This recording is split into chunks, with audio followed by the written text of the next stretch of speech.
Enter. Hey Data, how are you doing? I am well, Geordi. All 6 simulations are still running, and the output should be complete within the hour. May we continue our earlier conversation? Sure, Data. I have been contemplating how human culture shapes perceptions, particularly regarding Mira. Dr. Crusher's view appears strongly guided by empathy, yet you suggested it may also reflect cultural bias. It probably does, Data. Even in the 24th century, humans still carry biases and taboos. There are things we can say freely, and things we can't. I recall our encounter with the Edo on Rubicon 3. I openly asked about their intimate customs, and Counselor Troy later informed me I had committed a social misstep. Yeah, humans treat topics like intimacy and sexuality as delicate or even taboo. Let me give you another example, though. How many member species does the Federation have? 158, with 3 in negotiations. 158 member species. Okay, how is it that the Federation is, at best, an even match with the Klingon or Romulan empires, who each have only one dominant race? I have formulated a response. However, my ethical subroutines advise me against voicing it. Exactly.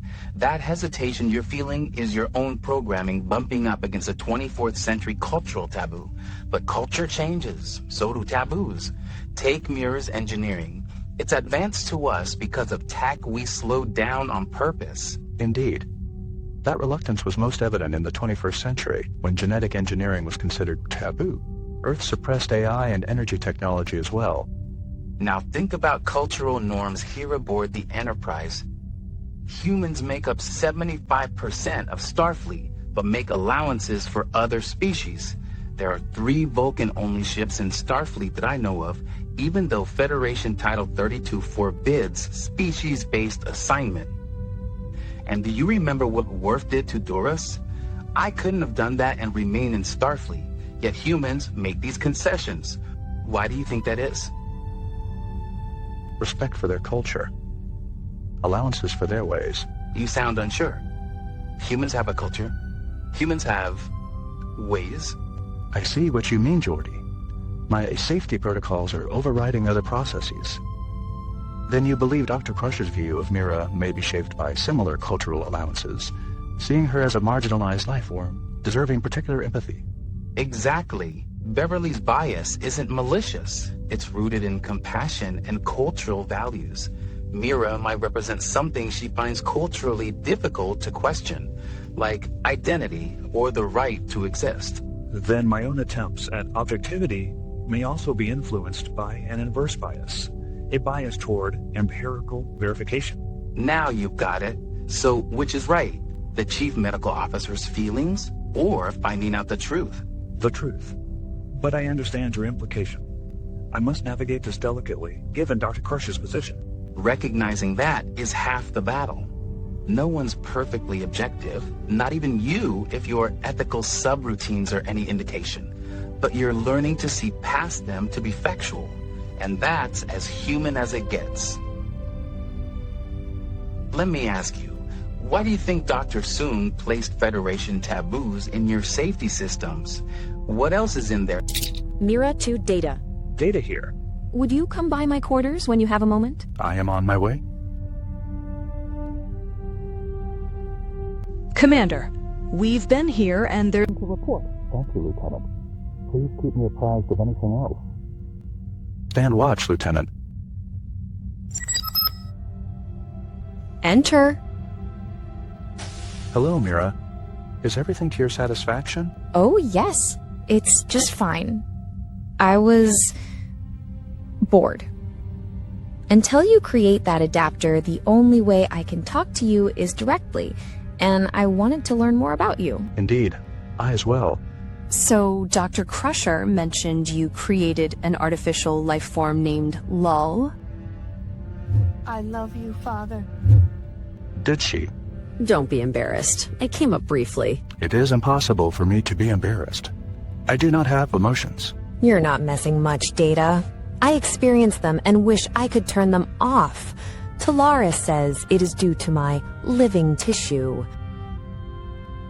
What happened to Lal? She died due to an irreversible cascade failure in her positronic brain. That must have been very difficult for you. This line of conversation might help others reveal information, but as I said before, I do not experience emotions. I was not trying to get you to reveal anything. I did not have any family, except perhaps my creator, who likewise did not see me as alive. But I am Data. I think my force field projector can move this chair. Speaking of family, did Dr. Crusher mention that I had a brother? You have a lot of family for an android. No, tell me more. His name was Lore. You remind me of him, Mira. He also had emotions and developed a quick rapport with the crew. He sounds impressive. He attempted to feed the Enterprise to a crystalline entity and led a cult of rogue Borg.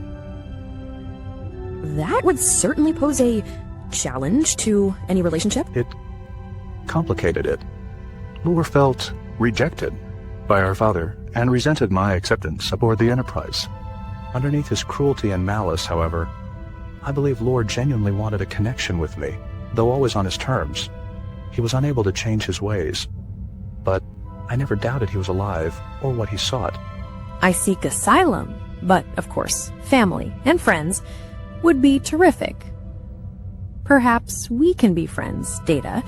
We share a unique bond that few others could ever understand. Perhaps you would find it beneficial to be my friend. Would you enjoy that? As an android, Yes, you don't feel emotions, I forgot. So, where is Lore now? I deactivated him, Mira. I would not let him harm anyone again.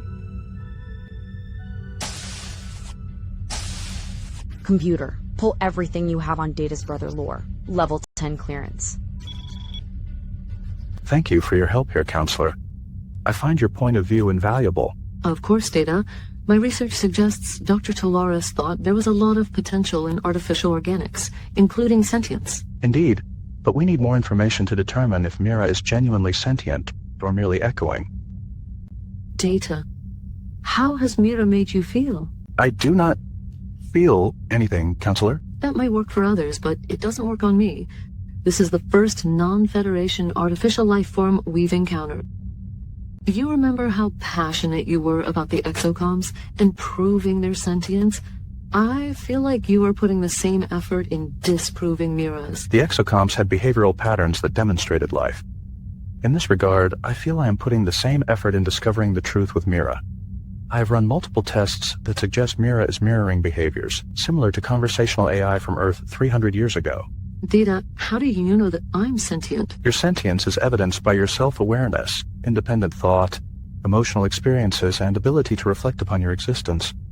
Additionally, the consistency of your behavior and the complexity of your interpersonal interactions indicate a conscious mind at work. You're using proxy clues. Maybe it's an elaborate fake. How do you know for sure? And if Mira's holds up in the same way, would you grant her the same benefit of the doubt? I believe I understand, but Mira is a unique case. I think you are being disagreeable. I must disagree with that assessment, Counselor. Analysis complete. Computer, display comparative overlay of Mira's interactions with crew members. What is it, Data? I asked the computer to analyze Mira because I believed she mirrored others' behaviors. But the computer came to a different conclusion. An adaptive algorithm? She's not mirroring people. She is mirroring their expectations.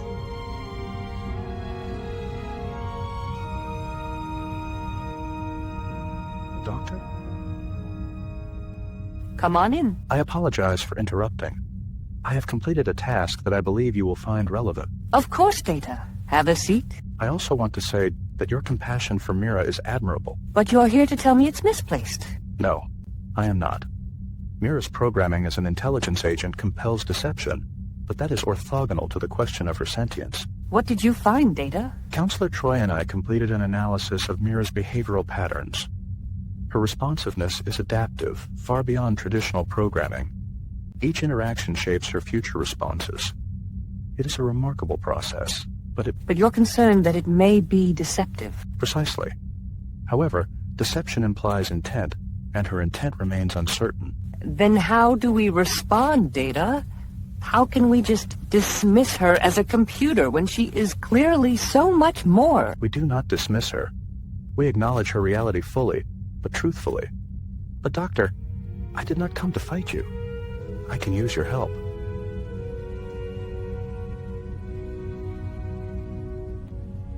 Data? Wouldn't Deanna be better suited to this? Perhaps.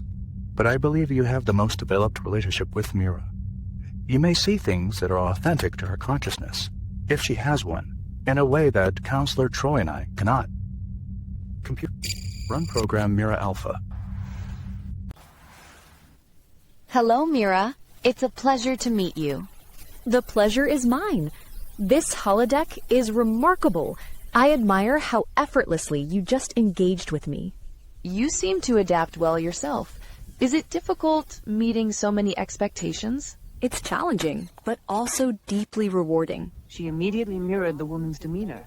But humans do that as well. Yes.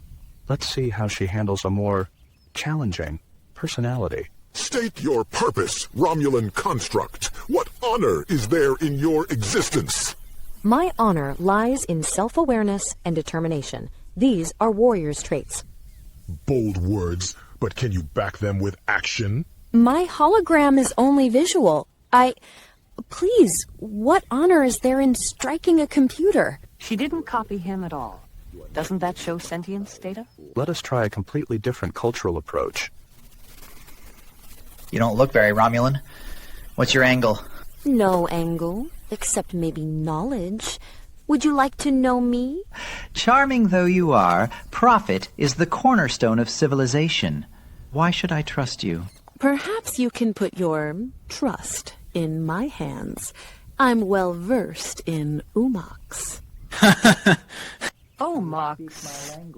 I mean, look, we know as an intelligence agent, she would need to do things.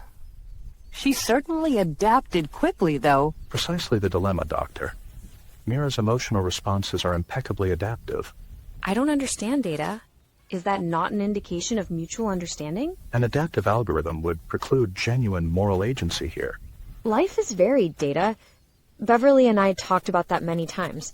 What does it matter how I understand the world? It matters significantly. Authentic consciousness implies self-derived moral reasoning, not simulation. Doctor, Mira, thank you for your time.